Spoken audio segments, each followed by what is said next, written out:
Día de la Restauración, 16 de agosto, Día de Cambios. El 16 de agosto se conmemora la fecha patria de la restauración de la República, cuya guerra se inició a partir del año 1863 en Capotillo, cuyo municipio se conoce precisamente como Restauración. Ocurrió 5 años después que Pedro Santana, presidente de la Primera República, solicitara un protectorado a España por la crisis económica y política que enfrentaba en el país y no poder solventar la crisis. El acuerdo no fue un protectorado, sino la anexión de la República Dominicana al Imperio Español. Los criollos dominicanos, que ya estaban acostumbrados a la libertad, volvieron a ser subyugados militarmente por los extranjeros españoles. Pero un grupo de patriotas se enfrentó a tan oprobiosa acción. La restauración es la guerra de liberación nacional más grande que ha tenido la República Dominicana en un país como el nuestro. Ese grito de Capotillo fue el 16 de agosto del 1863. Es a partir de ahí, ¿verdad? O sea, no es una fecha cogida por los cabellos. Tiene que ver con el grito de Capotillo, con la expresión de esos pioneros que en el Capotillo, en la loma de Capotillo, lanzaron la guerra restauradora. Estamos hablando de que con esa guerra nosotros nos involucramos en el contexto de lo que fue el concepto decimonónico de la fuerza. El concepto decimonónico en que todas las naciones se erigieron a partir de la guerra contra España. Entonces nosotros nos incorporamos ahí. Porque a diferencia inclusive de la guerra de abril del 65, que fue focalizada en la ciudad de Santo Domingo, desde Capotillo hasta Santiago, el país cogió fuego por los 4 costados.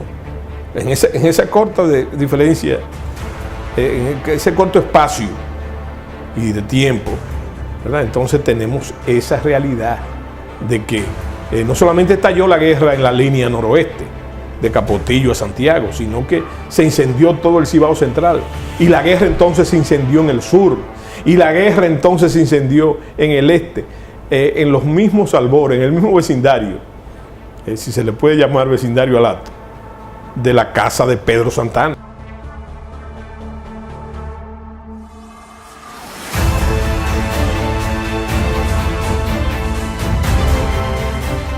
Pero la fecha del 16 de agosto no solo tiene un aspecto histórico, sino político. Y es que el Día de la Restauración de la República quedó establecido como una fecha patria para la República Dominicana. Pero no solamente eso, junto con el Día de la Independencia Nacional, el 27 de febrero, el 16 de agosto ha servido como fechas establecidas para la toma de posesión de los gobiernos, para la rendición de cuentas y para los cambios gubernamentales. Esta práctica se ejerció en varios periodos históricos, pero cuando tuvo mayor ahínco fue durante la época del dictador Rafael Leónidas Trujillo Molina.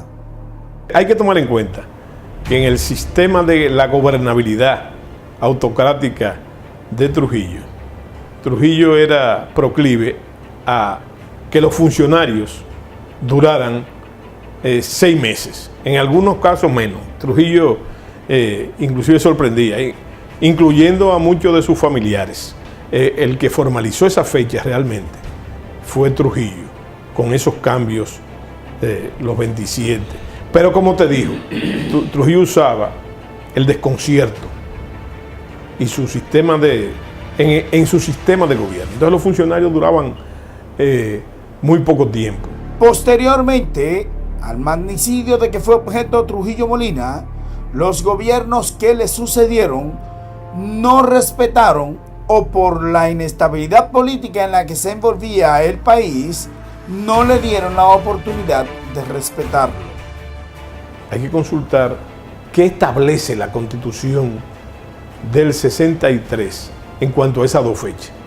De lo que sí estamos seguros, que en la Constituyente del 66, ahí entonces sí están establecidas las fechas que nosotros conocemos hoy. Y a partir de ahí eso está asociado a los cambios y además a los ascensos militares. Que de alguna forma, voy y te repito, es una retoma sutil de la costumbre trujillista de esas fechas. Pero en el año 1966 asume el poder Joaquín Balaguer, y aunque en su primer gobierno, conocido como los 12 años, no asumió el poder un 16 de agosto, aunque las elecciones fueron en mayo de ese mismo año, en el año 1970, cuando se cumplieron sus 4 años, no solamente hubo un cambio gubernamental, sino que en ese mismo 16 de agosto hubo rendición de cuentas por parte del extinto líder reformista. Previamente a ello hubo de todo en los medios de comunicación.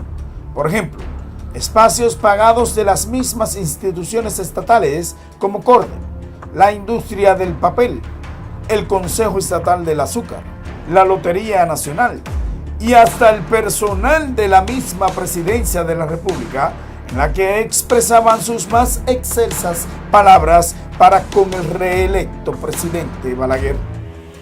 La rendición de cuentas fue por el periodo del 1966-1970, cuyo periodo Balaguer dijo que se realizaron varias obras con fondos de unos préstamos de $40 millones que habían sido concertados con el gobierno de los Estados Unidos durante el gobierno de transición nacional.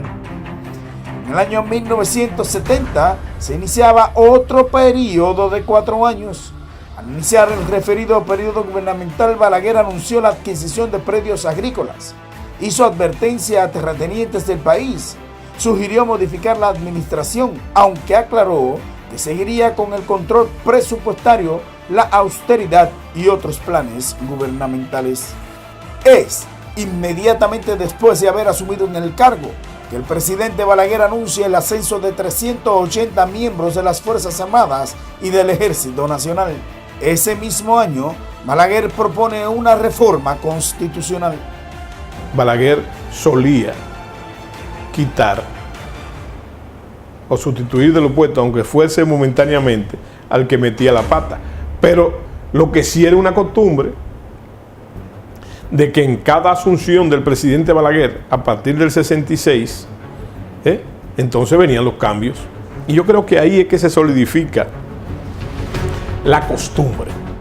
Joaquín Balaguer volvió a reelegirse por una segunda ocasión y en su tercer periodo gubernamental, que culminó en el año 1978, una revisión de los periódicos de la época daban a conocer una especie de rendición de cuentas y se intensificaron las obras gubernamentales, especialmente la construcción de escuelas. Un ejemplo es este anuncio de la inauguración del edificio escolar de 16 aulas en Las Taranas, en San Francisco de Macorís, y otro en Santa Ana, en Villa Tapia. También una iglesia en Santo Cura de Ars y una casa curial en Santiago. También un edificio de 3 plantas en Barrio Nuevo, también en Santiago.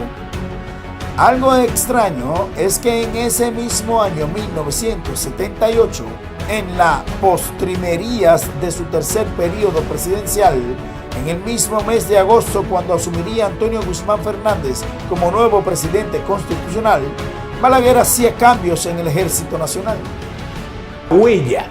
La huella de esa costumbre está en la vivencia popular. Fíjate que cuando se acerca tanto el 27 como el 16 de agosto, ¿verdad? El pueblo relaja y dice que los funcionarios agotan el Lomotil en la farmacia, ¿verdad? Y cunde el nerviosismo, la ansiedad, ¿verdad? Por la expectativa de esos cambios. Lo mismo ocurre con las Fuerzas Armadas. Esas son las fechas donde se acostumbra los ascensos. Eso ha variado, ¿verdad? Pero siempre esperaba esos ascensos en las Fuerzas Armadas en las 2 fechas, pero fundamentalmente el 27. Pero llegó también el 16 a tomar esa costumbre. Al asumir Antonio Guzmán Fernández un nuevo gobierno y la sucesión de Salvador Jorge Blanco, de su mismo partido, La práctica de realizar los cambios los 27 de febrero y los 16 de agosto siguió dentro del ámbito gubernamental. Guzmán Fernández, a pesar de que había dicho que sería un gobierno de concertación, tomó muchas decisiones difíciles. ¿Tú sabes cómo lo decían al presidente Antonio Guzmán? Mano de piedra Durán. ¿Tú sabes por qué? Porque él sí cogió cuando entró, ¿verdad? Retiró esa cúpula de oficiales generales muy bien establecida, ¿verdad? Cambió todos los funcionarios de la nación, sobre todo en los cargos militares y en todos los cargos. Vino entonces, el presidente Guzmán llevó a nuevos funcionarios. Inclusive se le dio paso a otro fenómeno, que es el fenómeno, vamos a llamarle así, entre comillas, apolítico, porque entonces se utilizaron otras fuentes, no solamente de los poderes fácticos, sino, por ejemplo, de la academia. Hubo uno de los gobiernos del PRD que se matizó, porque muchos funcionarios venían de la Universidad Católica Madre y Maestra, para mencionarte un caso. Asume entonces Jorge Blanco y Balaguer nueva vez asume el poder en el año 1986. Balaguer va a seguir con la misma política de los 12 años en cuanto a esa alternabilidad, vamos a llamarlo así, de los funcionarios, ¿verdad? Con sus mismas características. Aunque se puede decir, paradójicamente, que Balaguer, en ese caso, fue más dinámico con relación a su primer régimen de los 12 años, porque llegó a traer, sobre todo en el área económica, gente, funcionarios o de otros partidos, de otros sectores, etcétera. Inclusive se puede decir que hubo estamentos de la sociedad, de los poderes fácticos, que llegaron a a sugerir funcionarios que fueron nombrados o permanecían. El llamado Frente Patriótico, una de las estrategias políticas más resaltadas de nuestra reciente historia, hace posible que Leonel Fernández, un joven político del Partido de la Liberación Dominicana, asuma el poder en el año 1996. Pasó lo mismo de la costumbre de cambiar, porque debe ser así, cambió la mayoría de los funcionarios, la mayoría no, yo no recuerdo, pero en su totalidad, su nuevo gabinete y los nuevos funcionarios, y no solamente en las primeras figuras, sino también en nuevos elementos del PLD, del Partido de la Liberación Dominicana, que entonces pasaron a formar parte de los cargos de la administración pública. Con una interrupción de 4 años del gobierno de Hipólito Mejía, en el que el propio Soto Jiménez fue una de las principales figuras del ámbito gubernamental.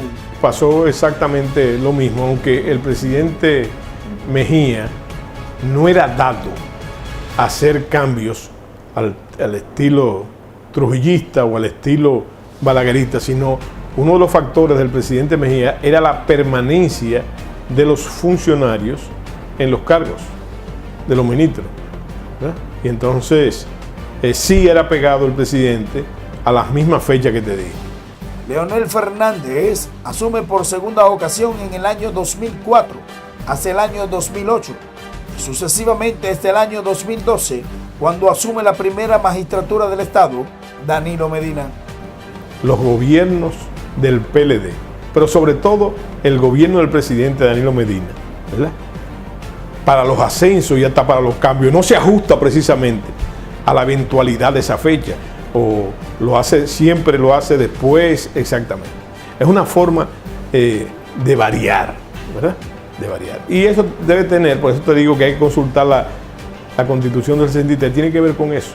Porque déjame decirte algo, cuando hablamos del profesor Bosch y de su asunción, yo creo que él fue el primero, el presidente Bosch fue el primero que anunció antes de su toma de sus funcionarios. La descripción de Soto Jiménez parece ser muy cierta. Si vemos en este 16 de agosto de este año 2018, primero hubo una discusión sobre si el día era feriado o no. El presidente del Senado, Reinaldo Pared Pérez, sostuvo una discusión pública que finalmente la ganó el Ministerio de Trabajo, que publicó las razones por las que el 16 de agosto no se cambiaba el día feriado para el lunes. Y finalmente, las expectativas ante los cambios gubernamentales, que a pesar de que Medina ha intentado deshacer este sistema instituido en la era de Trujillo, los dominicanos siguen esperando el cambio del gabinete, a tal punto que en las redes sociales circuló un decreto falso. Como dice el refrán, la costumbre hace ley.